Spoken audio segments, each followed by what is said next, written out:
Donc, bonjour Éric Baratet. Alors vous êtes Bonjour. historien des animaux, très engagé. Vous avez été très remarqué, notamment pour vos travaux sur les animaux de guerre, où l'air de rien, vous avez changé beaucoup de choses en faisant découvrir aux gens les millions d'animaux, pigeons, chiens, chevaux sacrifiés, enfin bon. Et vous êtes connu aussi pour tous vos travaux sur la vision de l'histoire, mais vu du côté de l'animal, ce qui, l'air de rien, ne se faisait pas du tout avant. Donc je cite Le point de vue de l'animal, une autre version de l'histoire au Seuil. Vous êtes très fidèle au Seuil. Et Biographie animale, des vies retrouvées. Et donc je vous remercie beaucoup d'être ici, surtout qu'aujourd'hui, c'est un grand jour.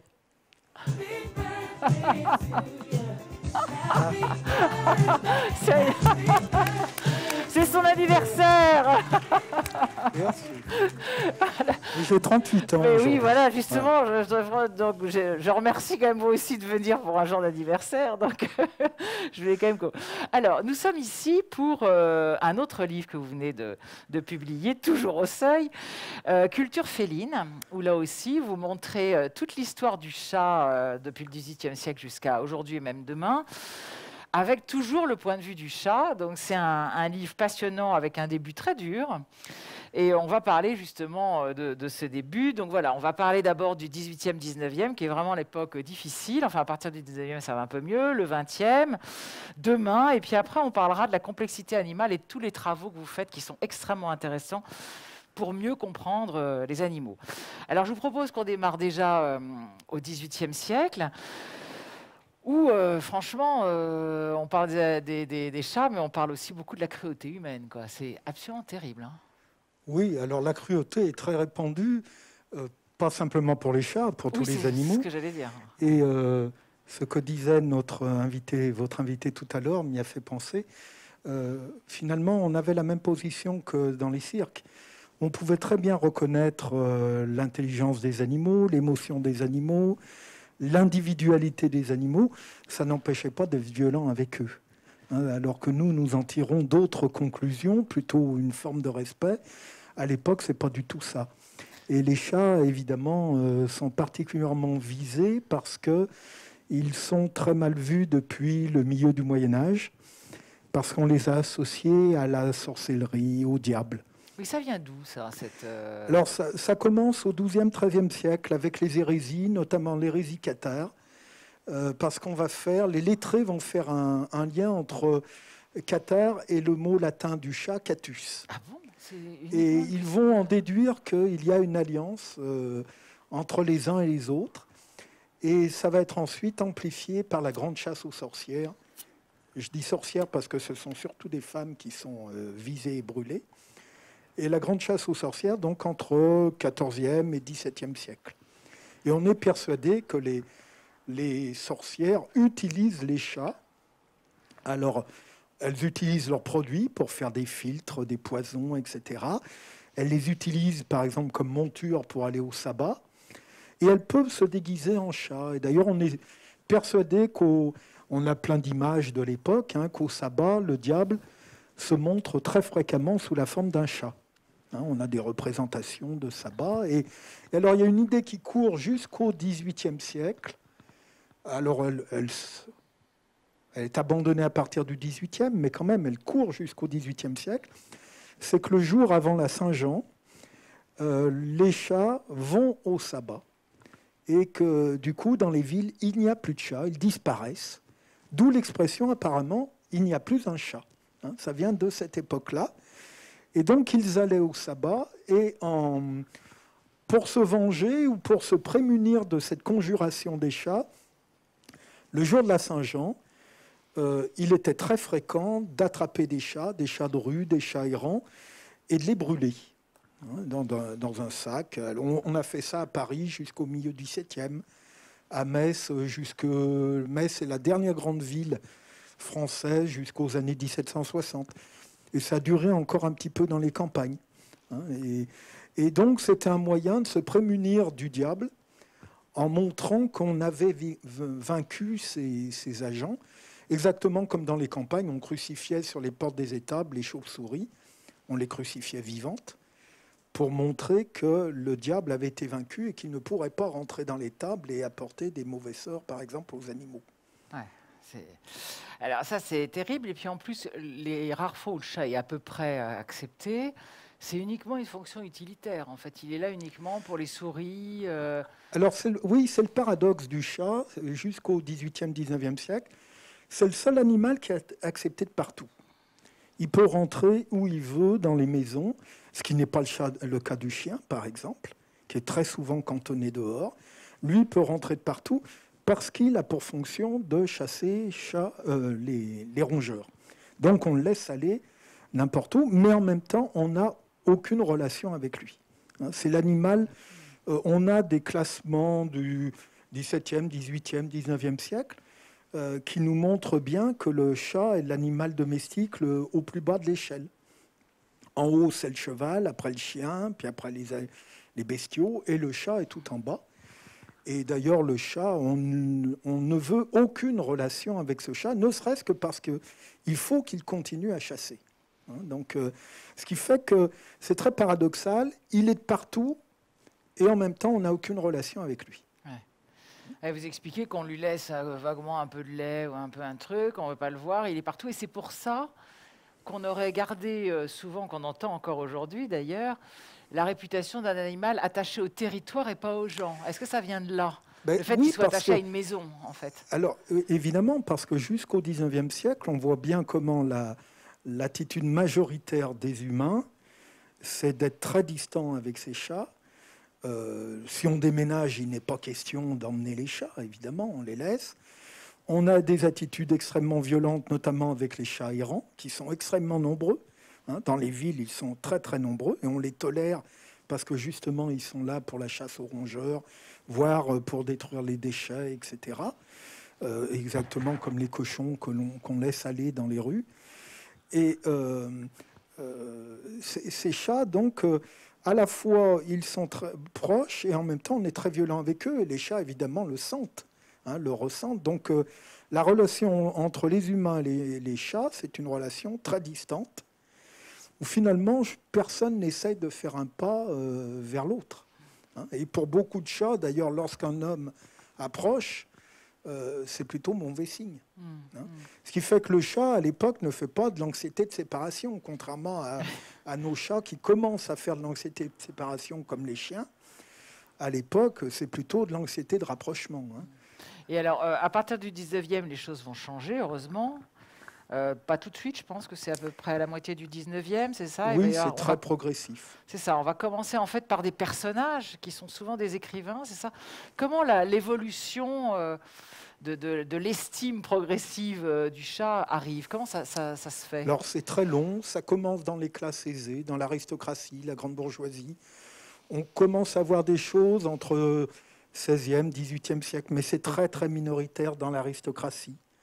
Il suffit de penser à Du Bellay avec son chat. Je suis en train d'oublier le Ah oui, nom donc ça du veut dire chat. quand même qu'avant le 19e, il y a quand même de temps en Oui, temps mais des personnages. ça reste marginal.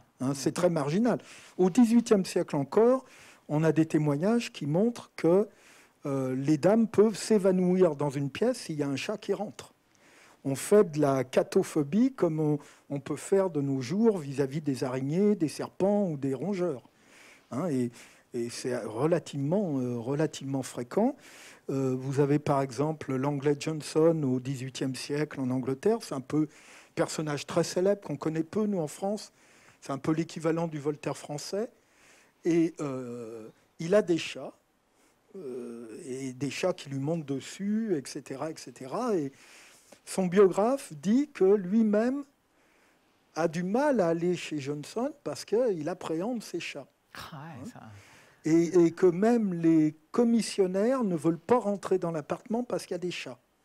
Mais alors, des chats, il y en a de partout, mais là, c'est des chats bizarres, c'est des chats qui vous montent dessus. Un chat errant, à l'époque, il va faire en sorte de ne pas vous voir et de ne pas que vous ne puissiez pas le voir. Il y a une espèce de vie commune, mais chacun chez soi, presque. Là, ce sont des chats qu'on ne peut pas éviter et ça gêne beaucoup les gens. Alors ça, c'est le sentiment majoritaire. Et puis, on voit apparaître très marginalement un sentiment contraire. Alors, on peut dire que le 18e, c'est vraiment le début. En 1727, vous avez un écrivain, Moncrief, qui publie le premier livre consacré aux chats, entièrement consacré aux chats. Ça s'appelle Les chats, tout simplement. Premier livre en Europe où il essaye de réhabiliter les chats. Et ça s'est lu Oui, ça a Ah été oui, quand même. relativement Ouais. lu, mais bon, vraiment, il essaye de réhabiliter les chats. C'est lui qui raconte qu'on s'évanouit encore dans les salons, enfin bref. Il essaye aussi de réhabiliter le chat noir, parce que le chat noir, c'est le plus méprisé. C'est le chat du Lui, diable. c'est double peine, lui. Hein. C'est double Ouais, peine ouais. pour lui. Et donc, on peut dire que c'est le début. Et on sent vraiment les choses décoller à partir du 19e siècle, comme vous l'avez dit. Et alors, évidemment, on a peu de témoignages. Donc, les témoignages que l'on a, c'est souvent des écrivains, parce qu'ils en parlent par-ci, par-là. Soit ils ont quelques pages dans leur œuvre, soit ils peuvent faire même un petit passage sur leur chat, voire un texte entier. Sans doute, il y a d'autres personnes, mais ceux-là n'ont pas témoigné. Et parce que du coup, le chat devient un peu un symbole du marginal aussi, peut-être, Alors, non? Est-ce que c'est pas le mec un peu original qui aime les chats? Comme aujourd'hui, celui qui aime les serpents ou les araignées, c'est que il est différent des autres. oui, alors il y a deux tendances. Là. Il y a une première tendance dans la réhabilitation. Elle vient de l'aristocratie du XVIIe, XVIIIe siècle. C'est la passion pour les chats exotiques. Le but, c'est d'avoir un animal qui soit là, mais il faut surtout montrer que ce chat n'a rien à voir avec le chat des rues. D'ailleurs, jusqu'au XIXe siècle, on est persuadé que ce sont des espèces totalement différentes. Hein. Et donc, on importe des chats exotiques, notamment le chat angora, le chat blanc, et non pas noir. Hein. Blanc, c'est la couleur des cieux, etc. Ce n'est pas le chat maléfique. Ou alors le bleu d'Espagne, le chat chartreux, etc. Des chats exotiques qu'on ne voit pas dans les rues quotidiennes. Et donc, ça permet d'avoir ces chats tout en se différenciant du chat commun et en se différenciant aussi des roturiers, hein, des humains. Et alors, ces chats, il y a un peu d'affinité, mais on les a surtout pour le paraître. Ce qu'on aime chez ces chats, c'est la beauté de la fourrure, la beauté de l'élégance de l'animal, etc. C'est vraiment le paraître, la beauté qui est importante. C'est pas tellement la relation qui est Oui, importante. vous expliquez qu'il est sur un canapé et que Voilà. c'est comme un objet, en fait. Tout à fait. Ce qui plaît au 19e siècle, on a des textes qui montrent très bien que ce qui plaît chez certaines personnes, c'est justement la beauté du chat sur son canapé, qui reste 20 heures sur 24 ou 23 heures sur 24 sur le canapé à rien faire, on s'en moque. Ouais. Et d'ailleurs, on ne cherche aucune relation avec lui. Il est là, on est content, mais il n'y a pas de relation. L'humain ne cherche pas de relation et le chat Oui, on ne le caresse pas, on ne le l'appelle caresse pas, etc. Ça, c'est la première revalorisation. Et puis, on voit apparaître une deuxième revalorisation au 19e siècle. C'est celle qui est lancée par les romantiques. Les romantiques qui vont valoriser le chat comme être marginal, au banc de la société, comme eux-mêmes se pensent des artistes, des écrivains, des musiciens marginaux au bord de la société. Ils vont projeter un peu leur statut social sur celui du chat. Mais là, c'est le chat noir, c'est le chat errant, etc. C'est pas le chat de race, c'est pas le chat exotique. Et ils vont faire beaucoup pour la revalorisation du chat noir. Hein, et on retrouve ça chez Manet, par exemple. Manet a fait des croquis de chat noir. Il a une très belle aussi. Il a un très beau dessin où on voit sur un toit donc deux chats de gouttière, un noir et un blanc.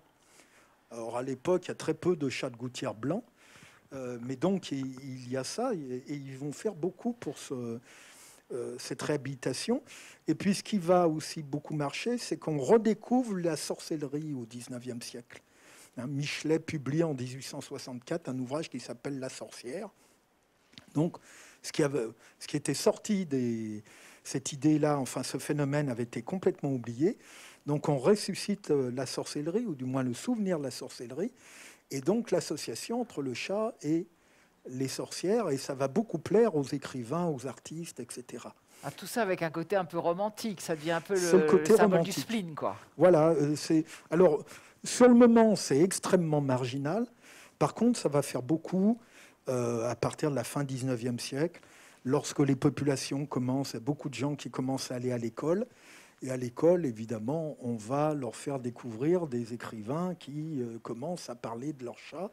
Donc ça va beaucoup être très important au XXe siècle pour la revalorisation du chat. Alors là, à partir de ce moment-là, est-ce que tous ces écrivains, tous ces artistes commencent à avoir un vrai rapport avec le chat, ou le chat reste toujours dans une optique de une optique d'objet, symbole du romantisme, ou est-ce qu'il y a vraiment, on commence à avoir un vrai rapport avec Alors, les animaux? le vrai rapport est encore très marginal. Hein, la plupart aiment les chats en tant... Justement, le romantique, il aime le chat indépendant. Donc, il ne veut pas avoir de relation avec lui.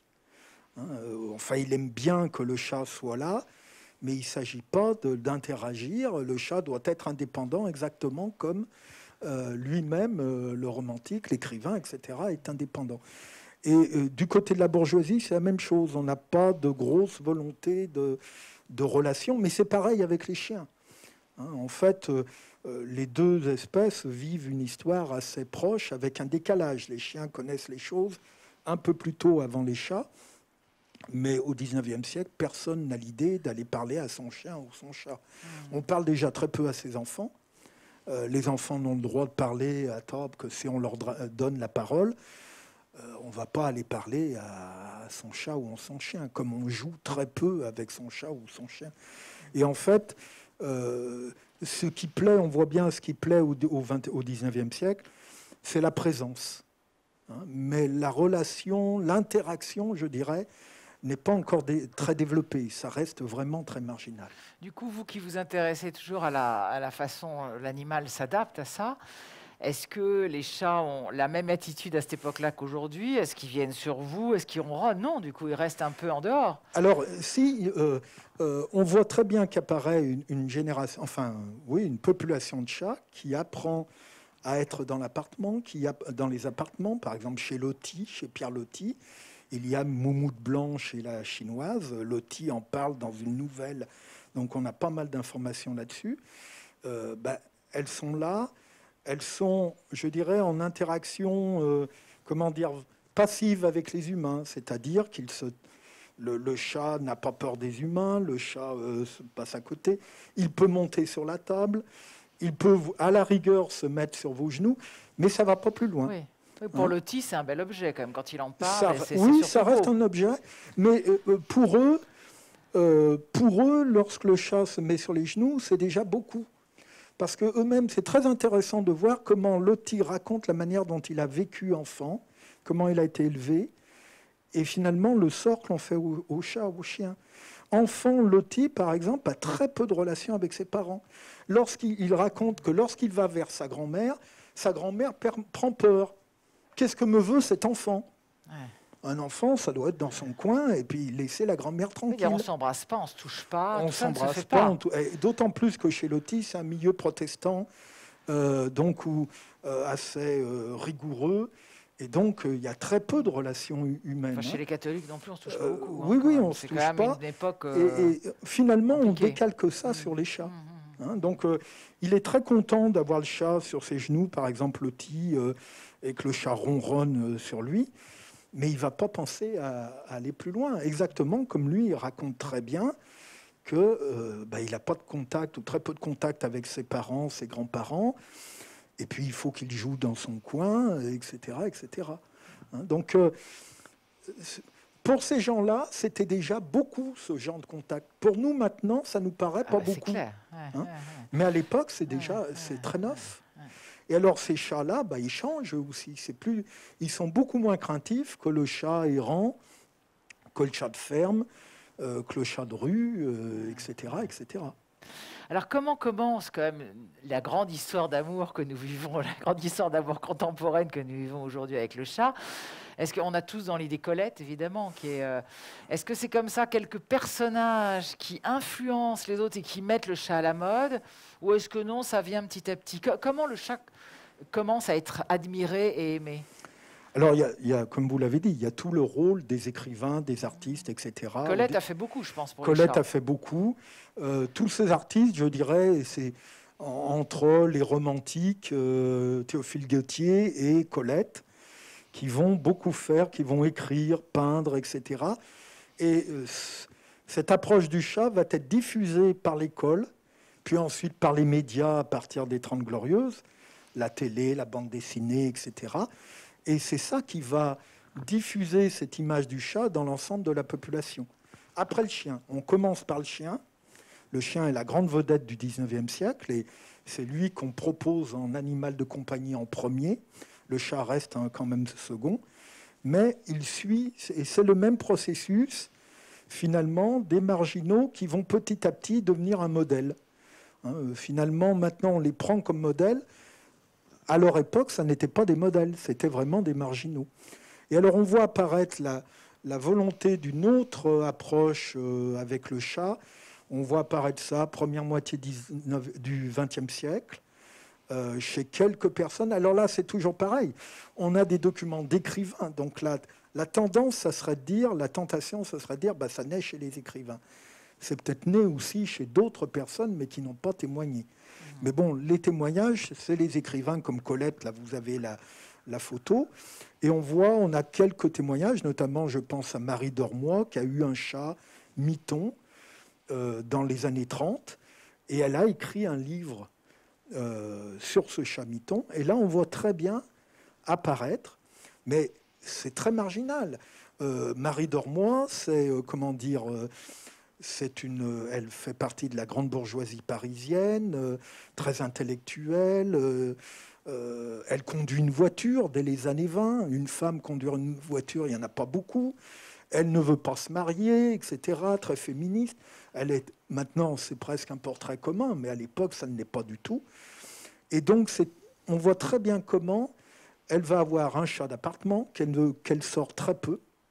Ça aussi, c'est une nouveauté, de garder un chat et de ne pas le laisser sortir parce qu'elle craint les accidents, elle craint de le perdre.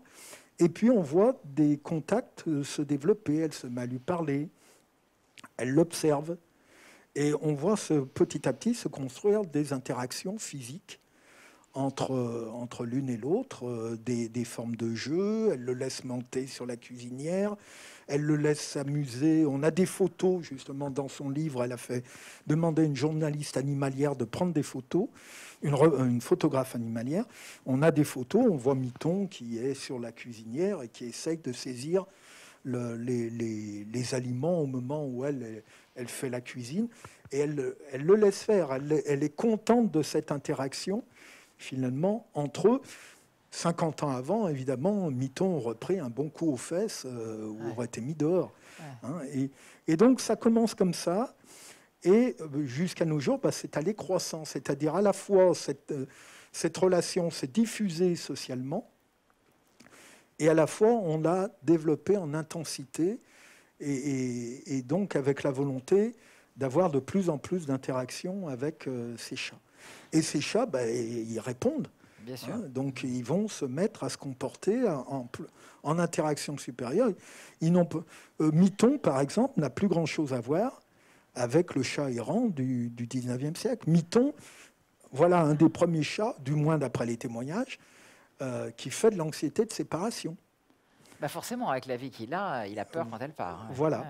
Alors, avant justement de passer au XXe siècle et à toute l'évolution, est-ce que vous voyez une évolution parallèle entre les féministes, justement, comme je n'avais pas pensé à vous poser cette question-là, mais les féministes et la défense animale, parce que je pensais à Louise Michel, qui a une grande féministe qui a créé le premier cimetière pour les animaux. C'est Marguerite Durand.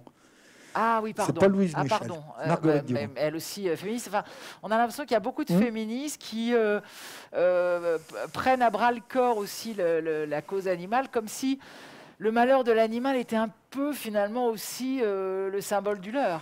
Oui, mais c'est plus large que ça. On voit apparaître ça au milieu du 19e siècle.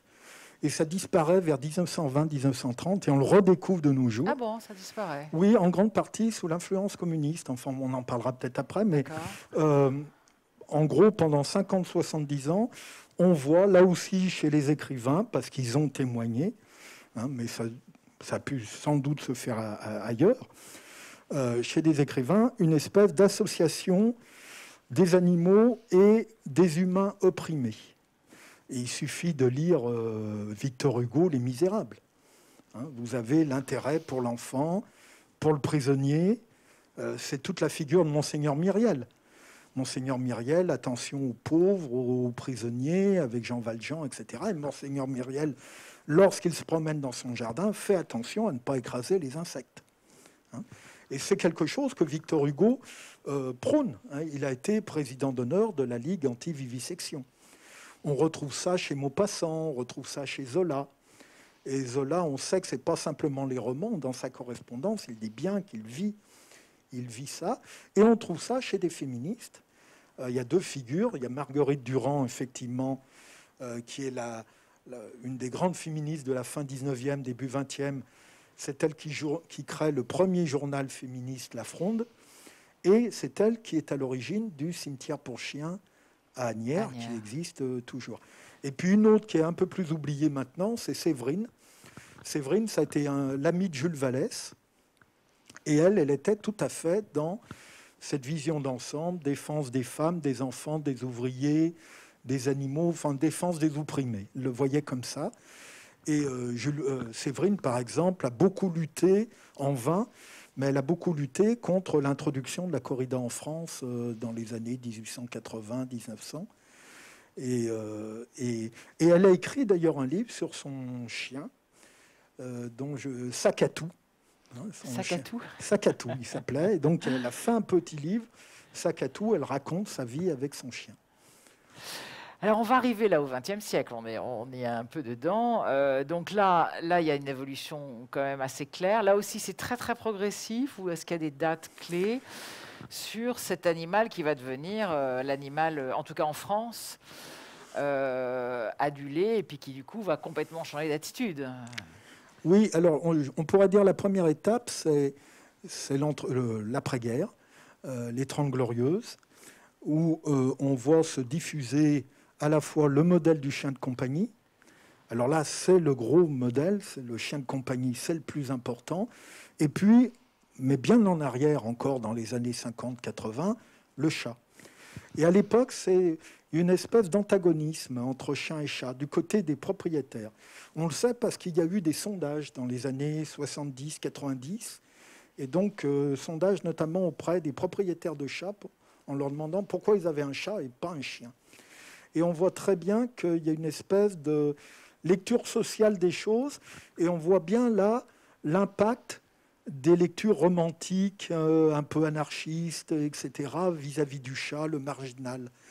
Et les propriétaires de chats, donc, qui se sentent marginaux dans les années 60 par rapport à l'immense majorité des propriétaires de chiens, disent qu'ils ont un chat pour s'opposer socialement aux propriétaires de chiens. Pourquoi ? Parce que pour eux, les propriétaires de chiens, ce sont des toutous du système. Et ils ont l'impression que les propriétaires de chiens, ce sont des commerçants, des artisans, des gens qui aiment l'ordre social. Dans la réalité, c'est pas ça, mais bon, ils ont cette image-là. Et eux se voient, propriétaires de chats, ils se voient comme des opposants à la société, ou des marginaux. Et on retrouve cette idée de marginalité qui avait été inventée par les romantiques. Ils se pensent comme des marginaux. Ce qui est drôle, c'est que les sondages montrent que ce sont surtout des gens venant des professions libérales ou de la fonction publique. Donc, comme indépendant, quand on est dans la fonction publique, c'est quand même un peu bizarre. Mais ils se pensent comme ça et ils voient leurs chats comme des marginaux sociaux. Hein, donc, et ça va beaucoup faire pour la diffusion du chat dans ces années 50, 80, 90. Mais bien en retrait par rapport aux chiens. C'est plus une attitude d'opposition. Et ce qui fait que ces propriétaires de chiens, à l'époque, ne demandent pas une forte interaction avec le chat. Parce que, justement, ils le veulent marginal. Donc, il fait sa vie. On le laisse rentrer, il fait comme il veut. Et moi, je fais ma vie. Et là, on voit bien comment c'est toute la lecture du 19e siècle qui s'impose à toutes les classes sociales par le biais de l'école, etc. Il suffit de voir les bandes dessinées de l'époque, par exemple Pif. Hein, vous avez Pif, très civilisé, qui marche sur deux jambes, hein, très humanisé. Et puis vous avez Hercule, je ne sais pas si les gens de mon âge se rappellent, hein, et Hercule, le chat noir de gouttière, toujours agressif, il a toujours un sparadrap en croix sur une joue parce qu'il s'est bagarré. Et puis, marginal, prêt à faire des mauvais coups, etc. etc. Et c'est bien l'opposition, ça retrace tout à fait l'opposition que nous donnent les sondages à l'époque. Qu'on voit dans les Aristochats d'ailleurs aussi. On a la princesse et le, tout et le à bad fait, boys. tout à fait. Et donc à l'époque, c'est pas là qu'on demande une forte interaction avec le chat. L'étape, la véritable étape, c'est après, je dirais à partir des années 90 jusqu'à nos jours, où finalement, pour des raisons XY, on pourra peut-être y venir, le nombre de chiens a fortement diminué, puisqu'on n'aurait plus maintenant qu'à peu près 7 millions de chiens. On en avait 12 ou 13 il y a 20-30 ans.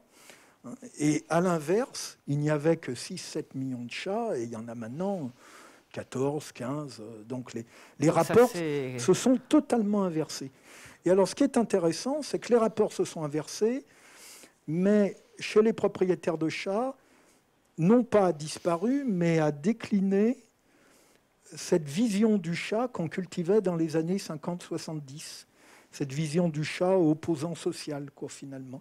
Parce qu'en fait, bien souvent, ce sont des gens venant de familles où il y avait des chiens qui se rabattent sur des chats pour des raisons souvent en ville de commodité. Oui, c'est souvent des raisons pratiques. C'est c'est plus facile dans un petit appartement. C'est plus facile, on n'a pas pas à le sortir. Oui. On pense qu'il vit plus facilement enfermé dans un appartement, etc., qu'un chien, etc. Donc toutes ces raisons ont fait qu'on s'est rabattu sur les chats. Mais ce qui est intéressant de voir, c'est que depuis 20-30 ans, les nouveaux propriétaires de chats n'ont pas repris à leur compte la vision marginale. Au contraire, finalement, ce qu'ils veulent avec les chats, ils déportent sur les chats ce que leurs parents ou etc. voulaient pour les chiens. Et maintenant, on le voit bien sur YouTube, etc. Et dans les textes écrits par des propriétaires de chats, il y en a maintenant beaucoup. Beaucoup de propriétaires écrivent sur mes mémoires de MeToo et moi, etc. Côté des chiens aussi, mais beaucoup chez les chats. On voit bien que ce que demandent les propriétaires de chats maintenant, c'est tout à fait ce qu'on a voulu pour les chiens à partir de la fin du 19e siècle. Et alors, du coup, on veut des chats, on veut une interaction avec les chats. On ne veut pas un chat qui dorme sur son fauteuil 24 heures sur 24. Oui, mais aussi parce que le chat l'a bien voulu. Là, on rentre aussi dans la psychologie du chat. Alors, le chat, du coup, fait tout pour se faire adopter. Le chat va répondre. Alors, voilà, c'est ça. Le chat répond, mais alors le fait que le chat répond, ça vient de causes multiples. Ça vient du fait qu'on va petit à petit, au fur et à mesure qu'on voit grossir cette demande, on va sélectionner des chats dont le tempérament est apte à ce genre de relation. Les éleveurs ont très bien compris qu'est-ce qui plaisait aux clients, entre guillemets, qui veulent des chats. On va avoir une éducation particulière, des intéressants. On va montrer des choses aux chats, effectivement. C'est-à-dire que c'est pas le chat répond, mais parce qu'il est aussi incité à répondre. Ça va dans les deux sens, bien sûr. Et c'est vrai qu'à mesure qu'on voit les humains être de plus en plus, de vouloir solliciter de plus en plus leurs chats, eh bien, on voit que les chats répondent. Mais attention, c'est parce qu'on fait un tri dans la population des chats. C'est-à-dire chez les éleveurs, les gens qui viennent chercher un chat, ils veulent un chat actif. Dans les animaleries aussi. On sait maintenant que dans les refuges, les chats qui sont adoptés, ce sont les chats actifs.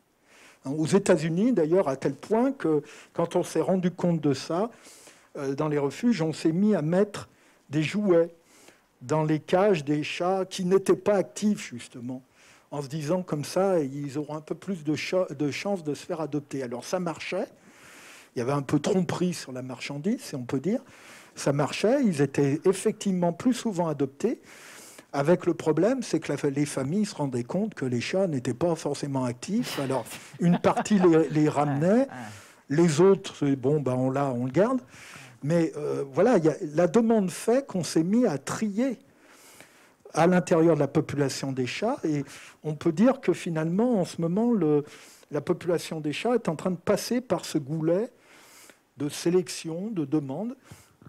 Et donc, le chat est adapté et s'adapte lui-même. Alors par exemple, on parle tout le temps du miaulement, on dit que les chats dans la nature ne miaulent pas et qu'ils se sont mis à miauler pour se faire comprendre, et c'est vrai que beaucoup de chats d'aujourd'hui miaulent. Je suppose qu'au XVIIIe siècle, les chats miaulaient peu, et qu'aujourd'hui, est-ce que c'est vrai? Est-ce que les chats se mettent à miauler pour nous plaire et se faire comprendre? Et est-ce qu'on peut dire que le chat du XXIe siècle est un miauleur par rapport au chat d'avant, ou c'est pas aussi simple que ça? Si, on peut dire qu'il y a effectivement ce genre de comportement qui a changé. C'est-à-dire qu'à partir d'une base, Michel Kreutzer est là, donc mon ami, donc je parle sous sa surveillance. À partir d'une base biologique, je veux dire de capacités données par le cadre biologique, en fonction de l'environnement, l'animal va développer telle ou telle potentialité.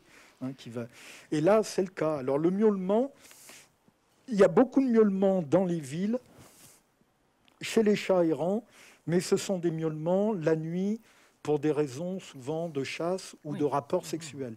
Mais ça miaule énormément. Ça miaule énormément. C'est une véritable nuisance et les gens se plaignent beaucoup. Et on fait des chasses aux chats pour cela, pour essayer de réduire un peu la nuisance. C'est pas les petits miaulements tout Mais mignons pas que les chats nous font aujourd'hui, voilà. un peu séducteurs quand même. Tout à fait. Et c'est vrai que le texte montre qu'il n'y a pas de miaulement ou très peu de miaulement entre de chats vis-à-vis de l'humain. Il n'y a pas de réclame très importante. Ou alors c'est lorsqu'il a faim, ou alors c'est dans un rapport sexuel, mais c'est pas la même chose que de nos jours. On peut dire que c'est pareil aussi pour le ronronnement. Alors ça, c'est très intéressant parce qu'on voit bien comment, jusqu'au 19e siècle, les humains voient que les chats ronronnent, mais ils ne savent pas trop à quoi ça sert. Et d'ailleurs, en France, il y a une expression qui dure jusqu'au 19e siècle, c'est « le chat file son rouet ».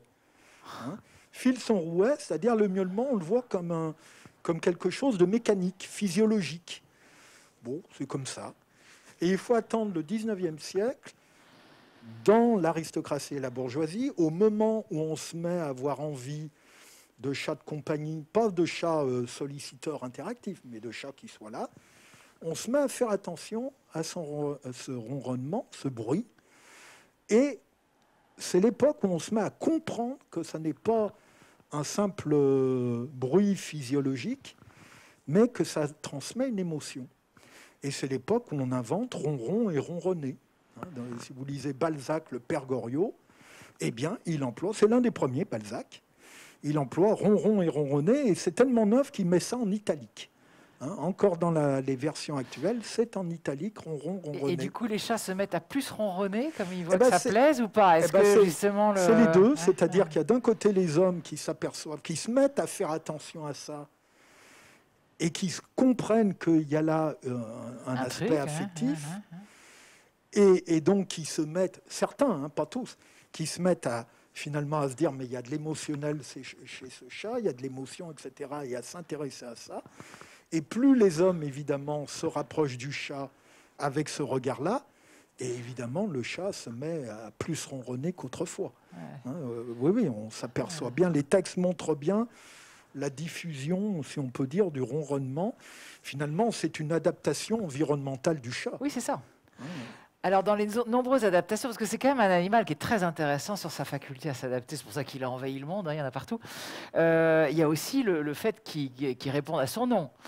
Il n'y a pas très longtemps encore, on disait « il ne répond pas à son nom, il s'en fiche ». En fait, on a prouvé récemment, il y a eu plusieurs études qui montrent que si, il répond très bien à son nom, mais quand il ne répond pas, j'adore, c'est parce qu'il n'a pas envie de répondre. Ça, je trouve ça excellent quand même.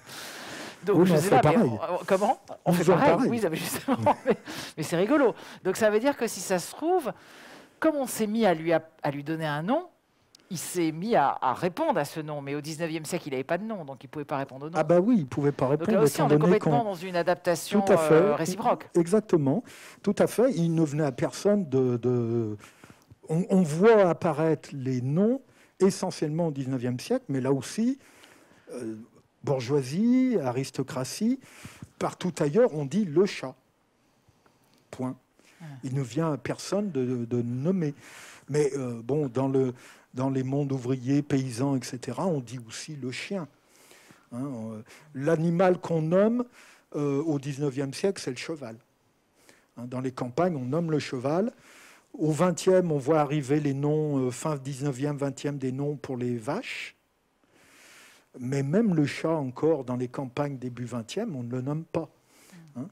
Donc on ne parle pas à ce chat, on ne le nomme pas. Évidemment, le chat ne peut pas faire attention à son nom.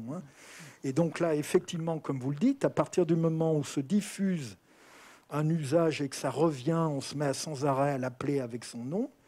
Évidemment, le chat le remarque et devient attentif.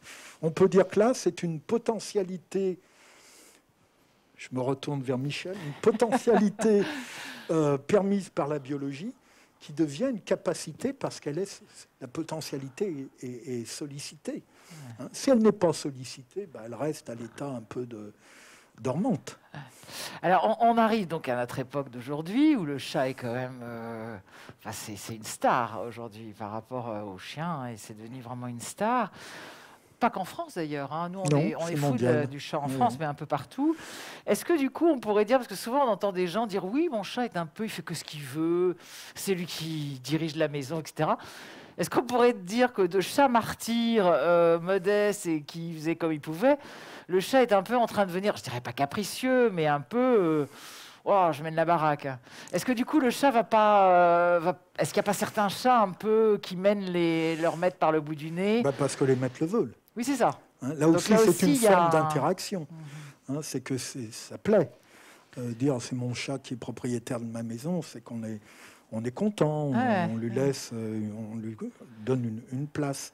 Ça serait évidemment venu à l'idée de personne il y a un siècle ça, c'est clair. de dire cela. Oui, alors évidemment, ça change. Alors il faut faire attention dans le sens qu'il reste encore beaucoup de chats errants, beaucoup de chats de ferme, etc. Là, on parle des chats l'évolution heureux, n'est pas linéaire. Même si on voit bien que la tendance va vers cela. Et en fait, le chat, avec ça, ne fait que suivre le chien.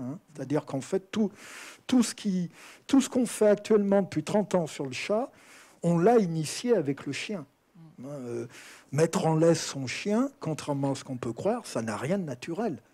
Alors justement, on arrive à ça, ce que vous appelez le chat-chien. Racontez-nous ça, ce que vous appelez le chat-chien aujourd'hui. Alors d'abord, le chien, jusqu'au 19e siècle, on ne met pas son chien en laisse. Vous avez dans Balzac, Balzac, je reviens à Balzac, dans Béatrix, il y a une scène où vous avez un aristocrate, français, mais qui est parti à la Révolution, qui s'est enfui, qui est parti à l'étranger, puis il revient à la Restauration, et il revient avec l'habitude de promener sa chienne en laisse. Et il vit dans une petite ville bretonne, je ne sais plus si c'est Vannes ou Lorient, Quimper, je ne me rappelle plus, et il est la risée de la ville. Comment peut-on promener son chien en laisse ? Maintenant, ça paraît tout à fait évident. C'est même obligatoire. C'est même obligatoire, voilà. Et donc, le chien a été finalement le prototype, et le chien a été l'animal star des années 50-80. Parce qu'avant, il était errant, c'est ça. Le chien était soit errant, soit il était dehors. La plupart des chiens jusqu'au 19e siècle sont comme les chats des chiens errants. Il y a très très peu de chats de compagnie, et même le chat de compagnie, par exemple, dans l'aristocratie, est un chien que l'on aime bien. Louis XIV, par exemple, Saint-Simon vous raconte que Louis XIV a ses meilleurs chiens de chasse à côté de son lit. Et honneur suprême, la dizaine de chiens, donc ce sont les meilleurs, parce qu'il a plusieurs centaines de chiens de chasse. Donc il en a à peu près entre 7 et 10 qui sont dans la ruelle à côté de son lit. Et honneur suprême, c'est lui qui les nourrit de sa blanche main. Car vous savez qu'il faut être duc ou duchesse pour passer le pot de chambre au roi. Vous voyez l'importance mais c'est extrêmement marginal. Et avec une relation qui reste quand même distante. C'est-à-dire qu'on n'est pas plus effusif avec ses chiens que Louis XIV ne l'est avec les humains ou les femmes, ses maîtresses, etc. Pour donner un exemple, vous avez un des premiers chiens dont on nous parle, c'est Courte, une chienne, c'était une chienne favorite de chasse, favorite d'Henri II. Et lorsqu'elle est morte, Henri II aimait tellement cette chienne qu'il s'est fait faire avec la peau, il s'est fait faire des gants. Évidemment, nous, de nos jours, ça peut nous paraître bizarre quand même. Hein. Et vous voyez, c'est une relation tout à fait particulière qui n'est pas la nôtre. Hein. C'est une forme d'amour différente. Hein. Et donc, il y avait autant de chiens errants. La plupart des chiens étaient des chiens errants. Et finalement, il y avait peu de différence entre chiens et chats dans leur situation. Et ce sont les chiens qui ont commencé à être transformés en chiens de compagnie. Et les chats ont suivi derrière avec un petit décalage chronologique. Mais les chats sont en train de connaître maintenant, d'une manière très, très visible, la transformation qu'on a faite pour les chiens au XXe siècle. Donc, ce que vous appelez les chats-chiens. Ce que j'appelle les chats-chiens, vous en avez un exemple ici. Voilà. Hein, c'est-à-dire qu'on voit très bien, alors c'est un phénomène, on voit très bien que ce phénomène est né en Australie, en Nouvelle-Zélande. Les témoignages le montrent. Il y a fin XXe siècle, pour des raisons écologiques. C'est-à-dire qu'aussi bien en Australie qu'en Nouvelle-Zélande, on prend conscience à l'époque de la prédation du chat vis-à-vis de la faune sauvage et notamment vis-à-vis des oiseaux. Or, en Australie, on sait quels sont les problèmes écologiques de l'Australie, hein, et ça commence à l'époque, donc ils deviennent très sensibles à l'écologie. Et en Nouvelle-Zélande, ils ont un espace de paradis et ils veulent le protéger. Hein, mais du coup, les deux situations emmènent à la même réaction, c'est qu'il faut mieux garder les chats. Parce que les chats ne sont pas de là-bas, en plus. Ils ont été apportés par ils ont été apportés par les Européens. Tout à fait. Mais à partir des années 80, le nombre des chats explose. Voilà. Et parce qu'ils deviennent chats de compagnie. Voilà. Et les animaux endémiques, les animaux de là-bas, ne savent pas se défendre contre les Ils ne savent pas se défendre. Et puis ces chats on a de plus en plus de chats de compagnie. Mais le revers des chats de compagnie, en Occident, c'est la même chose, c'est l'abandon. Ouais. Et donc on a de plus en plus de chats qui se retrouvent avec la porte fermée et qui doivent se débrouiller tout seuls et se retournent contre la faune, évidemment, autour. Donc, dans ces pays-là, on va prendre, et maintenant c'est devenu une habitude, hein, on va transformer la relation au chat et considérer que les chats de compagnie, il faut les garder enfermés chez soi. Et parallèlement, on va développer une volonté d'interaction de plus en plus forte avec ces chats qu'on enferme chez soi. Et donc, on voit apparaître dès les années 80-90 les jouets pour chats, la volonté de jouer avec les chats. On se met à leur parler, etc. J'ai trouvé des témoignages de l'époque. Une des maîtresses qui raconte comment son chat la suit partout. Et elle se met à le mettre dans un espèce de sac. Hein, et elle se promène avec son chat dans le sac et le chat est tout content. Parce qu'il est à côté de sa maîtresse et il regarde ce qu'elle fait. Évidemment, il y a peu de chats qui auraient demandé ça 50 ans avant. Ouais. Hein. Et donc, voit d'ailleurs dans le train, etc., de plus en plus de gens qui se promènent avec leur chat. Exactement. Ce qui était rare avant. Ce qui était quasiment inconnu auparavant. Et donc, promener son chat en laisse, c'est devenu quelque chose de tout à fait normal dans ces pays. Jouer avec son chat, les solliciter et que le chat interagisse est devenu normal. Et on voit très bien comment cette tendance est passée ensuite aux États-Unis et que depuis, je dirais, 20 ans, elle arrive de plus en plus en Europe de l'Ouest. Hein. Et maintenant, promener son chat en laisse, on commence à le voir dans les villes, avoir des interactions très fortes avec son chat, ça devient très fréquent. Et comme je dis, donc, ça devient des chats-chiens. Alors, non pas des chats qui deviennent des chiens, un chat est un chat, mais des chats qui, par l'environnement, y compris l'environnement humain, sont conduits, incités à se comporter comme des chiens, c'est-à-dire à solliciter, à vouloir jouer, à prendre la laisse et à la mettre au pied en disant « allez, on sort », etc., etc. Donc c'est une autre approche du chat. Et en fait, on fait là avec les chats ce qu'on a fait avec les chiens 50 ans, 70 ans auparavant, hein, tout simplement. Alors, nous, ça nous étonne encore en France, voir un chat en laisse, parce qu'on a l'idée que le chien, c'est l'animal domestique par excellence, mais le chat, c'est encore un être naturel. Mais non, promener son chien en laisse, comme j'ai dit tout à l'heure, ça n'était pas du tout naturel il y a un siècle et demi. Et ce qu'on fait là, on le fait pour les chats. Alors, actuellement, ce qui est très intéressant, c'est qu'on voit encore une forte différence entre les pays anglo-saxons, qui sont allés très loin là, et les pays européens, notamment les pays continentaux. Ça arrive, mais il y a encore beaucoup de réticence. Ça reste très tabou quand même. Quand vous dites que le chat est un prédateur et que ça reste très tabou en France. Voilà, et qu'il ne faut pas le laisser comme ça. Tout le monde vous dit c'est naturel. Or, pas vraiment. Le problème, oui, c'est naturel. Le problème, c'est qu'il y a tellement de chats qu'il y a en même temps tellement d'abandon de chats que la pression de ces chats de plus en plus nombreux sur l'environnement commence à poser problème. C'est devenu la troisième raison de la perte de la biodiversité. Il y a la bétonisation, l'empoisonnement et le chat. Oui, c'est pas la même chose d'avoir une France à 15 millions de chats ou 3 millions de chats. On le comprend tout de suite. Le problème vient de là. Alors c'est très intéressant de voir comment dans les pays anglo-saxons, maintenant, enfermer son chat est quelque chose d'admis. En 2007, les vétérinaires américains ont accepté l'idée qu'on puisse enfermer son chat, qu'il reste dans l'appartement 24 heures sur 24. Quelques années plus tard, les vétérinaires français ont décrété que c'était un signe de cruauté. Vous voyez la différence pour l'instant, mais je pense que petit à petit, en France, on va arriver à ça. D'accord. Alors, ce qui est passionnant dans tout le travail que vous faites sur l'historique, et donc on va bien voir pour plus tard, c'est qu'on se rend compte que vous appelez la plasticité cérébrale. C'est-à-dire qu'en fait, l'animal... Le chat du 18e n'a rien à voir avec celui du 19e, n'a rien à voir avec celui d'aujourd'hui et n'aura sans doute rien à voir avec celui de nos petits-enfants. Donc en fait, il n'y a pas... Enfin, parler d'un chat, ça ne veut rien dire, au fond, finalement. Non. Donc, alors, en plus, vous allez très loin, parce qu'on ne peut pas parler d'un chat dans l'histoire, on ne peut pas parler d'un chat en soi, parce que chaque chat est différent. On remet en question le mot même d'espèce, tellement chaque animal a sa propre personnalité.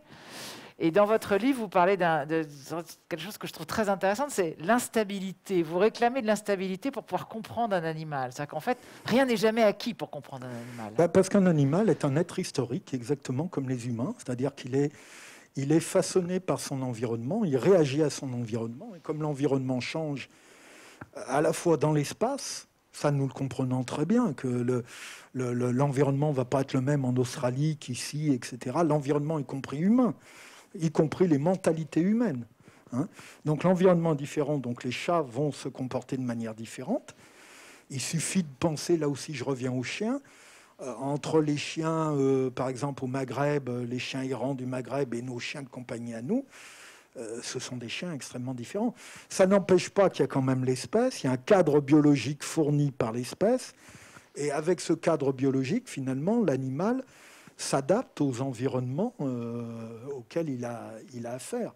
Ce qui fait que ça peut donner des variations très différentes selon les lieux, mais aussi selon les époques. Finalement, alors la variation selon les lieux, les éthologues l'ont montré depuis un bon moment déjà. La variation dans le temps, c'est quelque chose qu'on avait complètement zappé depuis l'Antiquité. On n'a jamais voulu parler de variation dans le temps, ou alors à la marge. Par exemple, pour le chien, là, on se disait, oui, le chien a changé parce que c'est l'empreinte de l'homme, etc. Mais pour l'essentiel des animaux, on ne voyait pas de variation dans le temps. Il y a aussi le fait que la variation dans le temps, elle est difficile à observer, évidemment, parce que c'est pas évident de comprendre comment étaient les chats ou les chevaux il y a 2 siècles. On ne sait pas forcément faire, ou on commence à savoir faire maintenant, mais il y a 50 ans, on ne savait pas. Donc, la variation dans le temps, on avait eu beaucoup de mal à la voir. On commence à la découvrir maintenant, et finalement,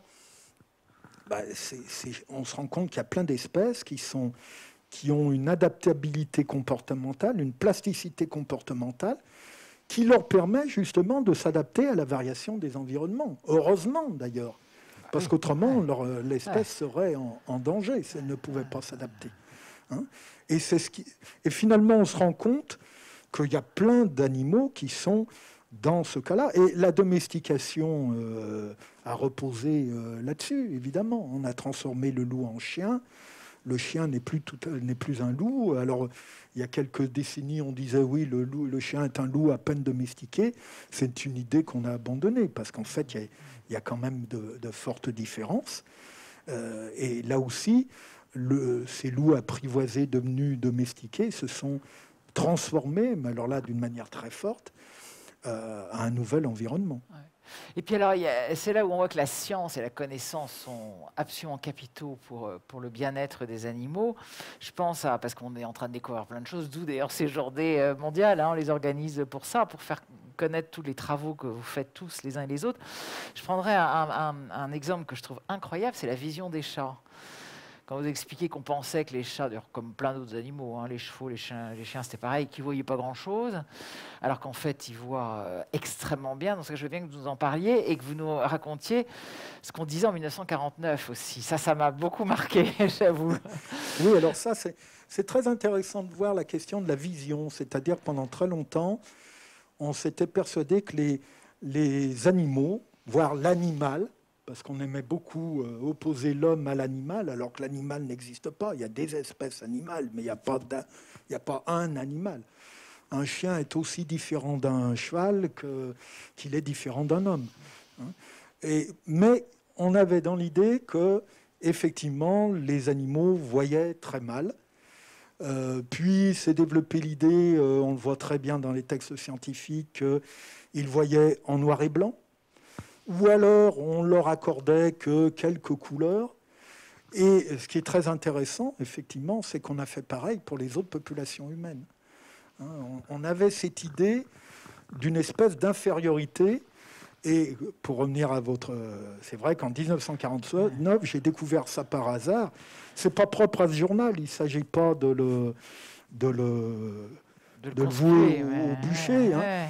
Mais un grand journal belge du soir, en 1949, met sur une de ses pages la relation d'une découverte scientifique de l'époque. On est en 1949. Hein. Et il est marqué en gros, les Noirs ne voient que 3 couleurs. Hein. Et on est tout à fait dans cette approche. Et en fait, c'est l'approche pyramidale, c'est-à-dire que depuis l'Antiquité grecque, nous sommes... Il y a une diapositive, si vous pouvez la passer comme ça, le public la verra. Voilà. Hein, depuis l'Antiquité grecque, on vit avec cette vision pyramidale du monde. Alors, est-ce que vous pouvez nous la commenter pour ceux qui voient pas? Alors, vision pyramidale du monde, c'est-à-dire qu'on est persuadé que l'homme est au sommet de la pyramide et l'homme blanc. L'homme blanc. Alors, je dis l'homme, et puis après, voilà. L'homme, et puis aux étages en dessous, vous avez les animaux par étage, et plus vous descendez, plus les capacités de ces animaux sont réduites. On pense que c'est comme ça, puis en dessous, j'aurais pu poursuivre la pyramide, en dessous, il y a le végétal. Donc, l'homme est au sommet, c'est quelque chose qui vient d'Aristote, de Platon, et qui a été reprise par la version majoritaire du christianisme. Et à partir du christianisme, ça s'est diffusé dans la philosophie et dans la science occidentale. Et on voit très bien comment, jusqu'à peu, c'est devenu... Cette vision pyramidale nous est presque, consubstantielle. Ça nous est presque naturel. Et c'est vrai qu'à l'intérieur de l'étage humain, dès les Grecs, et jusqu'à peu, on a créé des sous-étages. C'est-à-dire qu'il y avait tout en haut l'homme blanc, puis les Asiatiques, puis les hommes rouges, puis les Noirs faisant transition avec les mammifères, notamment les singes. Et donc, dire les Noirs ne voient que 3 couleurs, ça se comprenait très bien dans cette vision-là. C'est-à-dire, plus on descend la pyramide et plus les capacités sont réduites. Hein. Alors, évidemment, et cette pyramide nous a poussé à croire sans arrêt que les capacités des animaux étaient réduites par rapport aux capacités des humains. L'humain étant celui qui, finalement, la créature qui exprime le mieux les capacités intellectuelles. C'est ce qui fait que lorsqu'on a voulu définir l'intelligence, on l'a définie selon l'humain. Hein. Ou le langage, on l'a défini selon l'humain. Et donc après, lorsqu'on se pose la question, est-ce que tel ou tel animal est intelligent, on dit non, ou pas beaucoup. Hein. Mais évidemment, on fait ça par rapport à l'intelligence humaine. Mais évidemment, un chien n'est pas un homme. Hein. Donc c'est une question qui n'a pas beaucoup d'intérêt, mais qui nous est totalement enquisté. Il faut attendre vraiment les dernières années pour que ça commence à changer dans les représentations. Même chez les scientifiques, cette vision pyramidale est encore très forte. Enfin, c'est là où on voit quand même qu'on est dans une période assez charnière dans l'avancée un peu des connaissances, et heureusement, mais qu'il y a encore un travail énorme. Donc ça sera un peu mon dernier chapitre de questions, je veux dire, en conclusion. C'est-à-dire que comment vous voyez demain justement la recherche? Vous parlez beaucoup d'un travail pluridisciplinaire. Vous pensez que juste travailler d'une façon historique ou d'une façon biologique sur un animal, ça ne suffit pas? Comment est-ce que vous voyez la recherche de demain et comment est-ce qu'on peut faire un peu bouger les choses vis-à-vis des animaux, mais je dirais aussi vis-à-vis des humains, parce qu'on se rend compte que finalement le combat est assez parallèle. Alors, l'éthologie, qui est la science du comportement des animaux, a beaucoup changé dans les 30-40 dernières années. Elle vient de loin, évidemment. L'éthologie du XXe siècle, que ce soit le behaviorisme ou l'éthologie classique, ont été des éthologies très en retrait, même par rapport à l'école de Darwin, où on était beaucoup plus très réticent à accorder des capacités importantes aux animaux. Et depuis une trentaine d'années, 40 ans, on revient là-dessus et on découvre, ou on redécouvre, des choses passionnantes. Souvent, on redécouvre, par exemple, il y a eu un article sur les chimpanzés pouvant casser les noix de Christophe Bosch, qui a fait sensation il y a quelques années.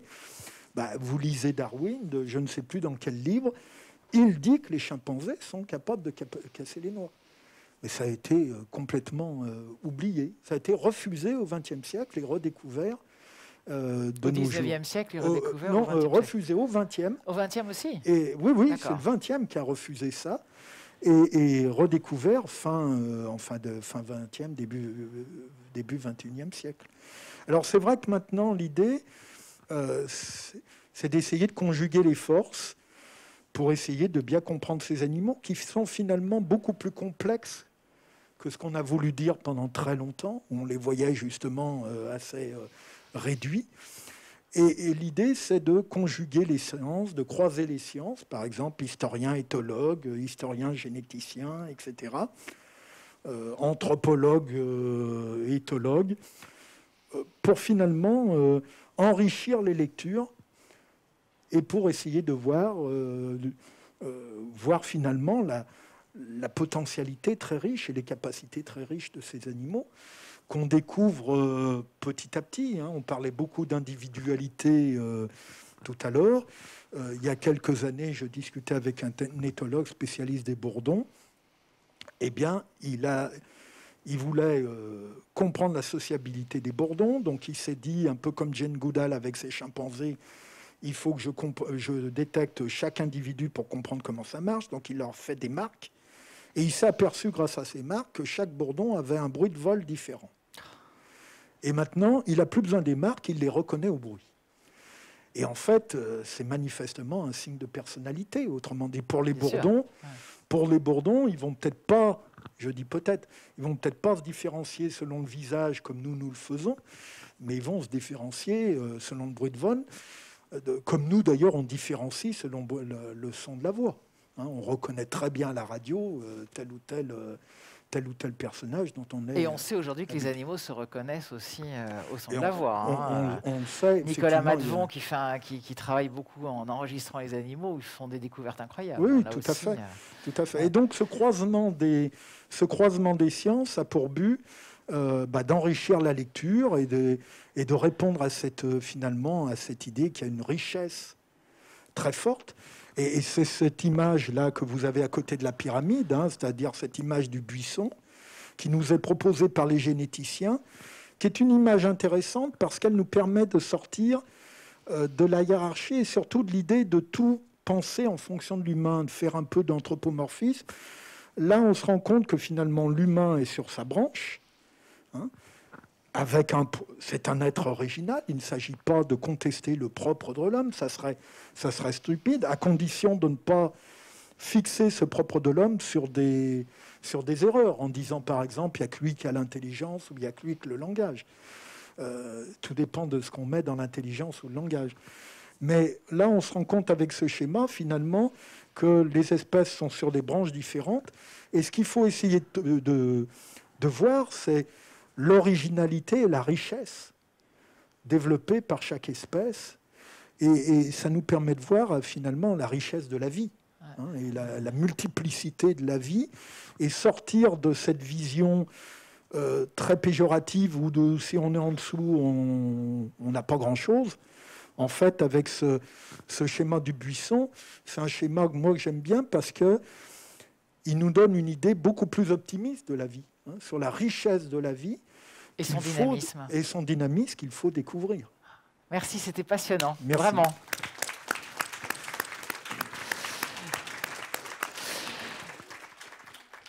Alors, on a un petit peu de temps pour poser quelques questions. Tout à l'heure, vous aurez Éric Serra pourra dédicacer son livre, Culture féline. Et vous avez d'ailleurs un de vos numéros, si j'ai vu, avec une approche pluridisciplinaire, justement, que vous pourrez communiquer. Oui. Oui. Merci, Monsieur Barretet. Je suis là. Voilà. C'était toujours si passionnant. Moi, mes questions, j'en ai deux principalement. La première est simple.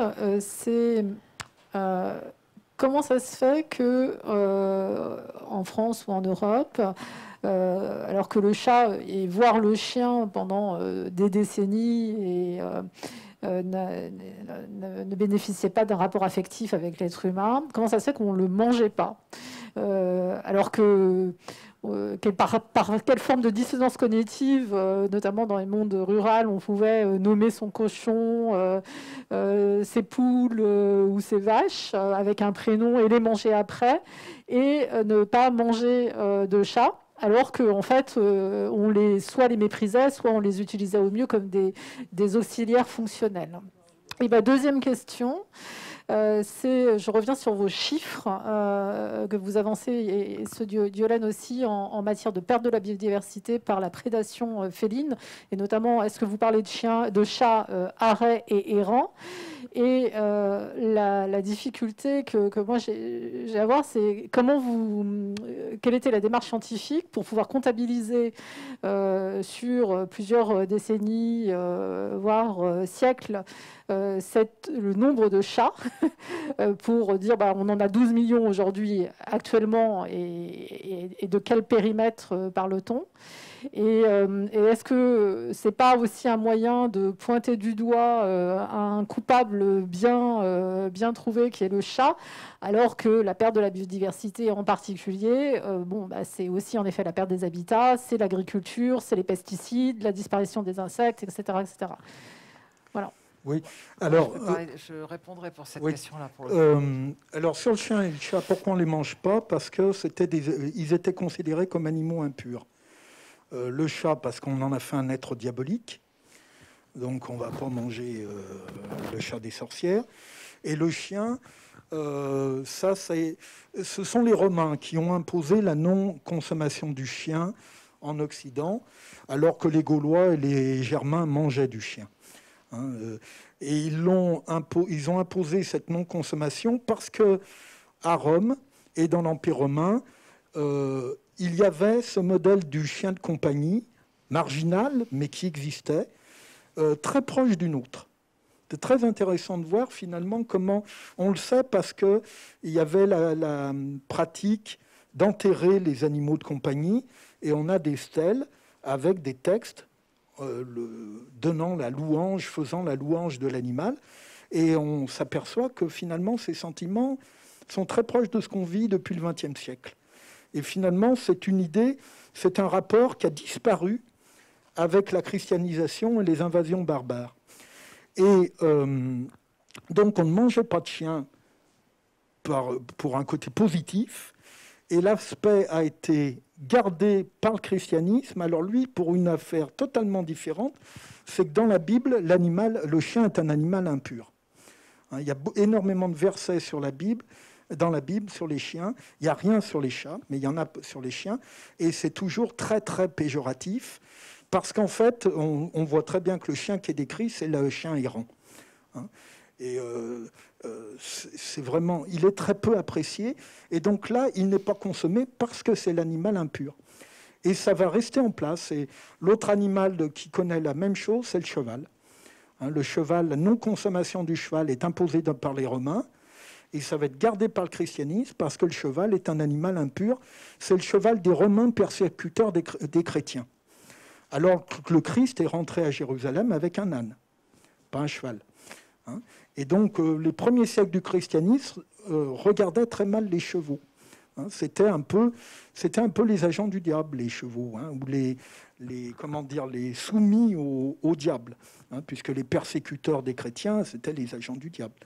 Et donc, cette tendance s'est imposée ensuite en Europe, mais vous avez plein de civilisations où on mange le chien et le chat. Hein, et avec des choses très intéressantes. C'est très intéressant de voir comment, lorsque les Français arrivent au Canada, 16e, 17e siècle, les relations nous montrent bien quelle est la relation des Indiens aux chiens.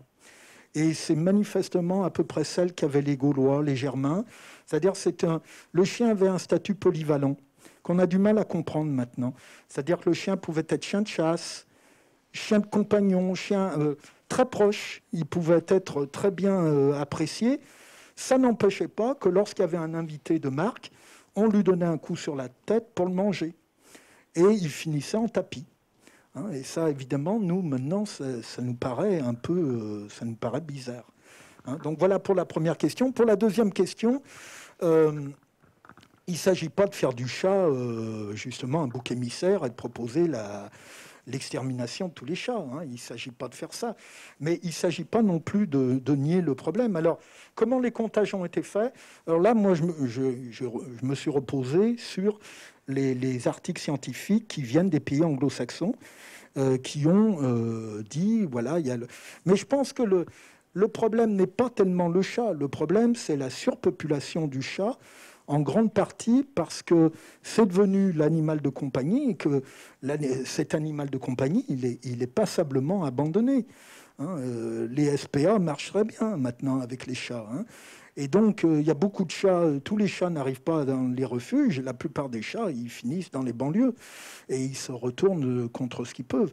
Mais il ne s'agit pas de faire du chat un bouc émissaire et de nier le reste. Hein. Mais c'est très intéressant de voir comment, en Occident, il y a des pays qui admettent la prédation du chat, sans en faire un bouc émissaire, mais qui disent, bon, là, il y a un problème, on va essayer... En Nouvelle-Zélande, en Australie, ils en ont tiré la conclusion, on va enfermer nos chats pour éviter qu'ils aillent faire de la prédation. C'est une solution, enfin, c'est comme ça. Et comment, dans d'autres pays, on ne veut pas l'admettre? Et la France est un pays où, encore actuellement, il y a une négation du côté des vétérinaires, etc., négation du problème, alors que, par exemple, en Suisse et en Belgique, c'est tout à fait admis. Je ne suis pas sûr que les chats belges et les chats suisses soient bien différents des chats français, ou inversement. Hein, je pense que là, c'est avant tout culturel. Mais encore une fois, ce n'est pas parce qu'il y a ce problème qu'il faut faire du chat un animal à exterminer. Hein. Loin de là, je pense que le problème, il vient plus d'une mauvaise gestion humaine de la population de chats que des chats eux-mêmes. En tout cas, moi, je peux juste compléter. Notamment, il y a énormément d'études anglo-saxonnes là-dessus, où en effet, ils sont beaucoup plus ouverts sur ce sujet. Et notamment, on a mis des caméras sur des chats. Pendant très très longtemps, ils ont fait état de statistiques, etc. Et c'est vrai que les gens par exemple, qui laissent leur chat la nuit ne se rendent pas compte que c'est dramatique. Normalement, il faudrait au moins un chat le laisser le rentrer la nuit, parce que c'est la nuit que les chats chassent. Ils ont une vision que les autres animaux n'ont pas. Et en gros, ce qu'ils ont vu, il y a un livre qui est très bien qui s'appelle « Un tigre sur le canapé », qui est pourtant d'une femme qui adore les chats et qui raconte ça. C'est terrible, quoi. Ça tue tout, en fait, les reptiles, les grenouilles, les insectes, les oiseaux, etc. Parce que le chat, comme les fauves dont on parlait tout à l'heure, le chat est un super chasseur et que beaucoup d'animaux sont décontenancés par rapport à l'habilité du chat, qui est un chasseur hors pair, et surtout la nuit. Et justement, il a une vision particulièrement extraordinaire. Ce qui fait que maintenant, les ornithologues américains ont inventé Moi, mon chat a ça. Ils ont que la LP au vent, mais quand je suis considérée comme une folle furieuse quand je mets ça. Et il y a une collerette avec plein de couleurs. Donc, j'ai un chat blanc qui a une tête très rigolote parce qu'elle a un peu la mode Henri IV, ce qui ne la gêne pas du tout, et parce que ça permet aux animaux de la voir. Parce qu'en fait, on s'est rendu compte que beaucoup d'oiseaux, notamment, ne voyaient pas arriver les chats. Et même avec ça, elle se débrouille quand même pour encore tuer des oiseaux. Donc, vous voyez. Voilà. Mais elle est rentrée le soir. Mais bon, enfin, en tout cas, il y a beaucoup d'études anglo-saxonnes sur le problème du chat. Rentrer le chat le soir, c'est devenu commun en Australie ou en Nouvelle-Zélande. Mais c'est presque France, obligatoire. C'est rare. Hein. Moi, je me fais. Oui, en France, c'est très rare. On me traite de maltraitante, hein. Alors que je peux vous assurer que j'ai un chat qui va très bien. Hein. Mais bon. Alors, est-ce qu'on a une autre question? Oui, j'ai une question qui s'éloigne énormément du chat, mais qui pose problème. Le blop, qu'est-ce que vous en pensez? Alors là, c'est...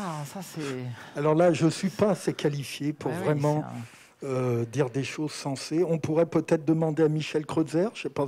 Non, même Michel Kreutzer ne veut pas répondre.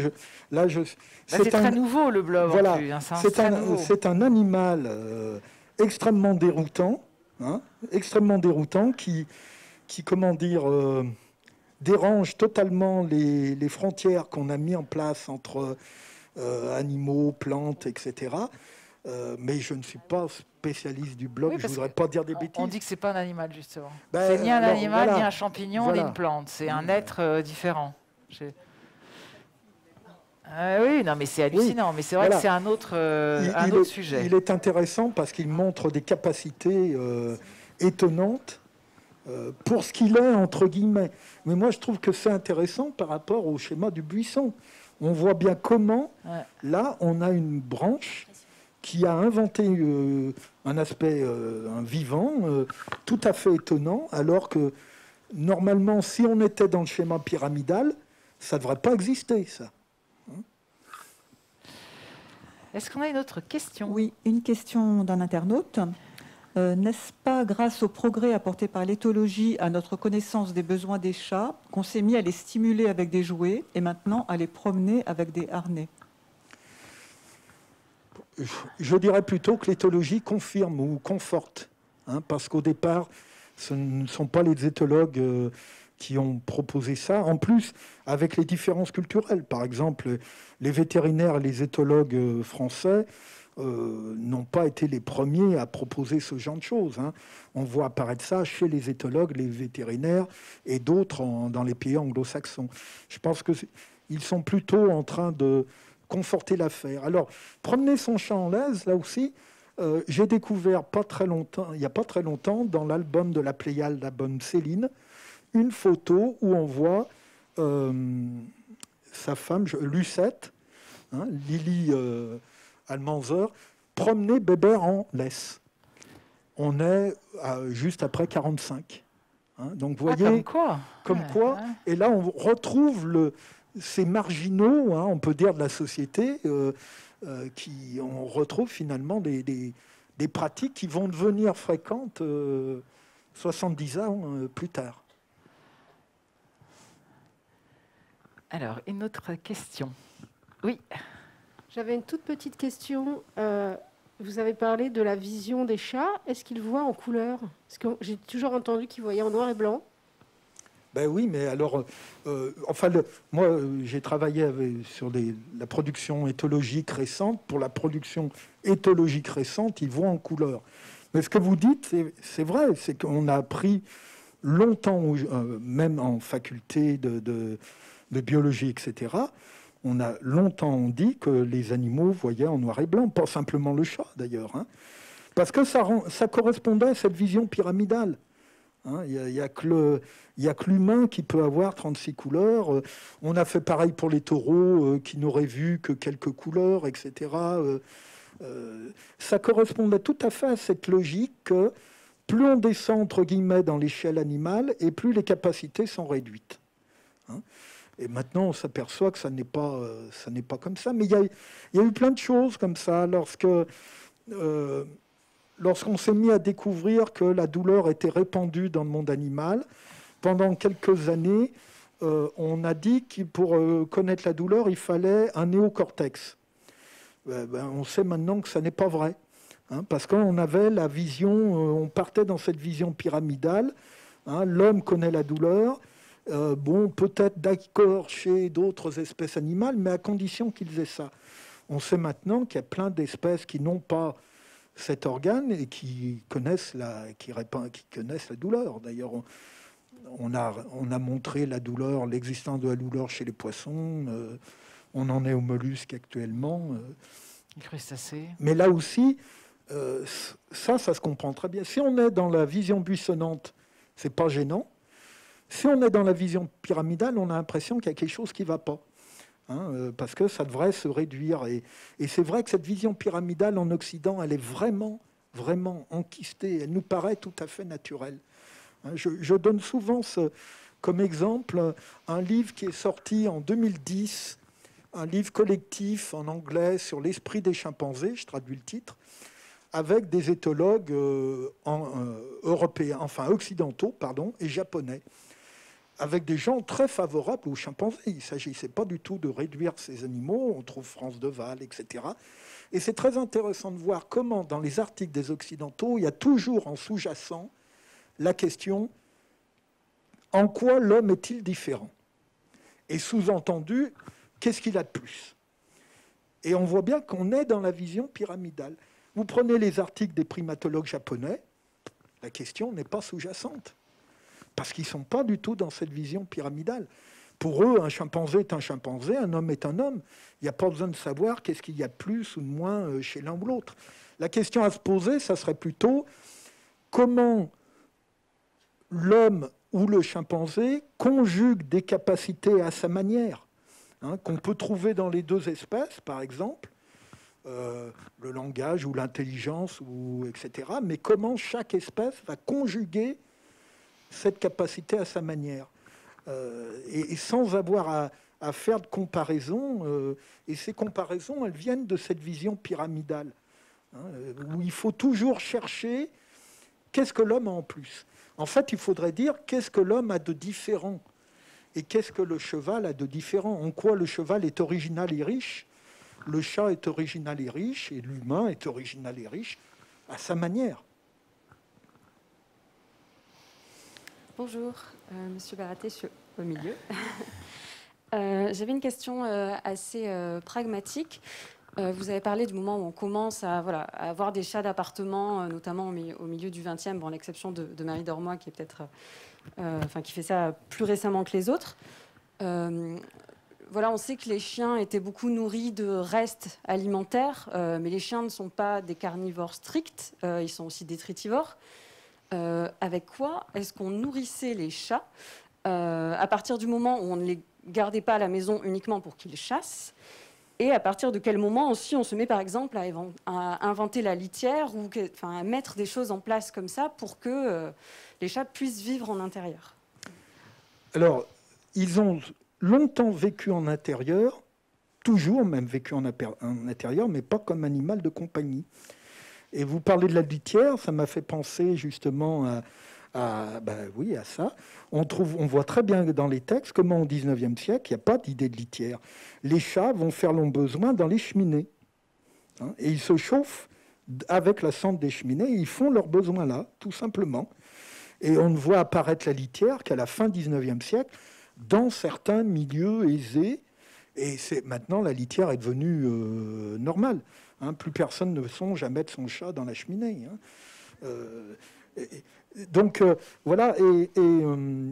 J'ai oublié le reste de votre question. La nourriture. Alors, la nourriture, de toute façon, jusqu'au XXe siècle, et même les années 60-70, il y a des rongeurs dans les immeubles. Moi, je me rappelle, ma mère, on habitait à Lyon, dans un immeuble où il y avait des... Je me souviens, enfant, voir ma mère sauter sur la table, parce qu'il y avait une souris. Donc, le chat trouvait sans problème. Il a fallu attendre la généralisation du béton pour qu'il n'y ait plus de rongeurs et que ça pose un problème pour les chats. Alors, comment on les nourrissait? Soit on leur laissait chasser le rat, la souris, mais même, par exemple, on voit très bien chez Théophile Gautier, chez Loti, Leurs chats ne sont pas forcément chasseurs, hein. Mais alors là, on se met à leur donner de la viande, on leur donne ce qu'on appelle du mou, mais ça ne peut se faire que parce que la consommation de viande augmente à partir du 19e siècle, et ça ne se fait que dans quelques milieux qui ont les moyens d'acheter de la viande. Hein, donc vous comprenez pourquoi aussi, voilà une des raisons qui fait que le mouvement commence dans des milieux relativement aisés. Hein, et il faut attendre le XXe siècle et la vulgarisation de la consommation de la viande pour que l'usage soit devenu répandu, donner de la viande ou maintenant des croquettes avec de la viande, etc. etc. Hein, mais jusqu'au XIXe siècle, le chat se débrouille. Une dernière petite question, parce qu'après on va... Oui, bonjour, merci beaucoup pour cette conférence très intéressante. J'avais une petite question. Je voulais savoir, il me semblait, quand vous parliez de la différenciation de culture par rapport au chat, sur la différenciation géographique, il m'a semblé que... Enfin, moi, j'ai habité au Gabon. Les chats errants sont très peu tolérés, alors que les chiens errants sont plutôt tolérés. Et j'avais l'impression, quand j'avais été au Maroc, mais je n'y ai jamais habité, qu'il y avait une tolérance vis-à-vis des chats qui était plus grande. Je voulais savoir si c'était le cas, s'il y avait cette distinction entre ces deux pays en termes d'acceptation du chat, et à quoi ça pouvait être dû si c'était bien le cas.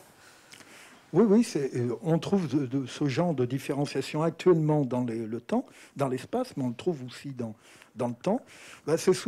C'est dû à des représentations humaines de l'animal. Hein, c'est-à-dire que, alors, les chiens errants, on les acceptait parce qu'ils étaient éboueurs. Hein. C'est comme les cochons errants dans les villes, on acceptait les cochons errants parce qu'ils étaient éboueurs. Il faut bien penser que jusqu'au début XXe siècle, il n'y a pas de ramassage de poubelles. On jette tout dans les rues. Hein, et donc, les chiens errants sont utiles pour ça. Alors, à la fois, on ne veut pas contact avec eux, les relations sont très dures, et en même temps, ces chiens sont utiles. Alors, et de nos jours, on peut retrouver ça dans certains pays, alors que chez nous, par exemple, les chiens errants, le vrai chien errant a disparu. Il a été éradiqué par les fourrières. Les fourrières sont inventées fin 18e. Et alors au départ, la lutte est quand même difficile. La grande étape, c'est l'invention des chambres à gaz, fin 19e. Alors là, on va pouvoir éradiquer en masse. Et le chien errant en Europe a disparu au milieu du XXe siècle. Il a été remplacé par d'autres animaux. J'ai participé à 2 thèses d'éthologie comme membre de jury. Et dans les 2 thèses, c'est très intéressant, les doctorants avaient montré que, par exemple, les mouettes à Marseille arrivent dans les années 20-30. Il n'y en a pas avant. Et l'éthologue ne voyait pas bien pourquoi. Je lui avais dit, à mon avis, c'est parce que les chiens errants sont en train de disparaître et que les mouettes sont en train de prendre la place dans les décharges. Et on retrouve la même chose à Lyon, par exemple. On voit apparaître les mouettes fin 19e et elles sont très bien acceptées. Mouettes, pigeons, etc. Très, très bien acceptées. Donc, parce qu'elles remplacent là aussi les chiens qu'on est en train d'éradiquer. Donc, c'est très variable dans l'espace. C'est très variable aussi dans le temps. Les Romains, par exemple, apprécient très peu le chat. Très, très peu. Ils aiment beaucoup les chiens. Ils aiment beaucoup les oiseaux. L'animal privilégié, c'est l'oiseau. Donc, le chat qui mange les oiseaux, ils n'aiment pas du tout. Et puis, le chat, les Romains vont être choqués par